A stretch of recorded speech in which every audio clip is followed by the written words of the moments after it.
বাসায় হঠাৎ মেহমান আসলে ঝটপট ডিমের যদি এই ইউনিক রেসিপিটা তৈরি করা যায় তাহলে মেহমান থেকে শুরু করে বাসার সকলে অনেক বেশি খুশি হয়।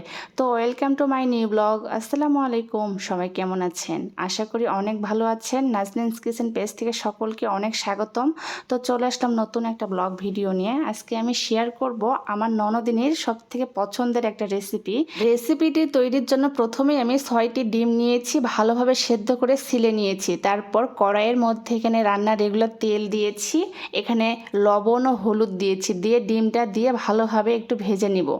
আমি একটু কড়া ভাজাটা পছন্দ করি, এই জন্য একটু কড়াভাবে ডিমগুলোকে ভেজে নিয়েছি। তারপর ওই তেলের মধ্যে গরম মশলা দিয়েছি, সাদা ফল, দারচিনি, গোলমরিচ, লবঙ্গ দেওয়ার পর এখানে আমি অল্প একটু ভেজে নিয়েছি গরম মশলাগুলো। তারপর এখানে কুচি করে নেওয়া পেঁয়াজ দিয়েছি।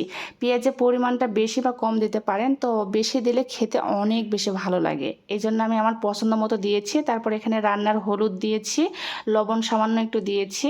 তারপর এখানে আদা রসুনের পেস্ট দিয়েছি। আর এই রান্নাটা অনেক মজা হওয়ার আরেকটা সিক্রেট হইল, এখানে আমি কাঁচা মরিচ বেটে ইউজ করেছি।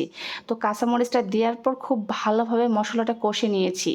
মশলাটা কষানোর পর এখানে আমি টমেটোর পিউরিটা দিয়েছি, আর এটা আমার বাসার তৈরি, আমার শাশুড়ি মা তৈরি করে রেখেছিল, সেই টমেটো পিউরিটা দিয়ে দিলাম। তারপর ওই পাত্রটা ধুয়ে সামান্য একটু পানি দিয়েছি যাতে তেলটা পুড়ে না যায়।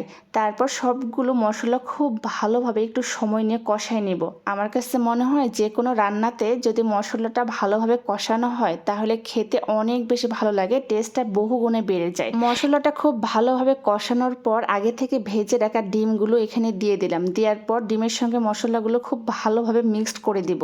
এইভাবে অবশ্যই একবার হলে বানিয়ে দেখবেন। আর বাসায় যদি হঠাৎ মেহমান আসে, এই রেসিপিটা আপনারা 15 থেকে 20 মিনিটের মধ্যে তৈরি করে দিতে পারেন, আর খেতে মাশাআল্লাহ এত বেশি ভালো হয়।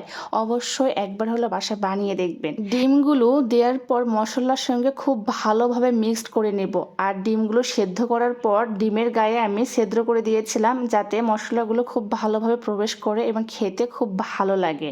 এই তো আমি এখানে কোনো প্রকারে পানি অ্যাড করব না, শুধুমাত্র মশলার সঙ্গে ডিমগুলো আলতোভাবে নেড়ে যাব যাতে মশলাগুলো ডিমের মধ্যে প্রবেশ করে। এই তো আমার পারফেক্টলি ভাবে ডিম ভুনাটা হয়ে গিয়েছে। আর এই পুরো রেসিপিটা আমার ননদিনে বাসায় যেদিন এই ডিম ভুনাটা তৈরি করা হয় সেদিন আর অন্য কোনো পদের প্রয়োজন হয় না, এই একটা পদে প্লেট খালি হয়ে যায়, এত বেশি মজার হয়। অবশ্যই একবার হলো বানিয়ে দেখবেন। বাসার মেহমান থেকে শুরু করে সকলে আপনার এই রেসিপি জানতে চাইবেন কিভাবে আপনি তৈরি করেছেন।